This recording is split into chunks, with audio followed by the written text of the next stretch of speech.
آمین۔ حضرت مولانا ایوب صاحب میوات کی اہم شخصیتوں میں جن کا شمار ہوتا ہے، وہ ہمیشہ ایسے اجلاس، ایسی مجلسیں عمل میں لاتے رہتے ہیں اور بڑے بڑے علماء اکابر کو مدعو کرتے رہے ہیں ہمیشہ۔ اسی کے مد نظر یہ مجلس بھی مولانا ایوب صاحب جو مدرسے کے محتمم صاحب ہیں، روح و رواں ہیں، انہوں نے مولانا کو مدعو کیا اور مولانا نے اس شدت کی گرمی میں تیز دھوپ کے ہوتے ہوئے دور و دراز کا سفر کر کے ہماری مختصر سی دعوت پر تشریف لائے ہیں۔ ہم سب ان کا تہ دل سے شکریہ ادا کرتے ہیں۔ اور ان کے علاوہ یہاں پر علماء کرام کا ایک بڑا جمع غفیر ہے۔ ہماری میوات سے علماء کرام یہاں تشریف لائے ہوئے ہیں۔ میرا دوستو، علماء بہت قیمتی سرمایہ ہے۔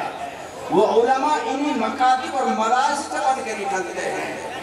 تو آج جو مہمانان کرام تشریف لائے ہیں، کمزور کم ہمت ہو جاتے ہیں، ان کو راہ راست پر لاتے ہیں، ہمت دلاتے ہیں۔ میرے دوستو، مثل مشہور ہے، پیاسا کنویں کے پاس جاتا ہے، خدا جب مہربان ہوتا ہے کنواں خود کھینچ کے آتا ہے۔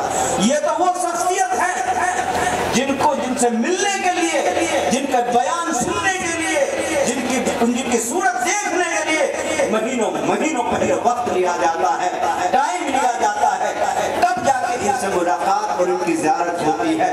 آج ہمارے درمیان عزت مآب موٹیویشن اسپیکر الحاج منور زما صاحب، نیٹ پر سب چلتا رہتا ہے کہ ہمارے مہمان کا کتنا بڑا کام ہے، پوری دنیا میں ان کو مقبول ہے، پوری دنیا میں جاتے ہیں، پورے ہندوستان میں جاتے ہیں اور بچوں کے ساتھ کلاس لگاتے ہیں، ان کو سمجھاتے ہیں، جو کمزور ہے، جو ضعیف ہے، جو باہمت نہیں، کم ہمت، ان کو دیکھ کر ان کی باتوں کو سن کر ایک روشنی آ جاتی ہے، کرنٹ آ جاتا ہے، ہمت ہو جاتی ہے اور وہ بچے پھر آگے چل کے بہت اچھی لائن پہ شروعات کریں۔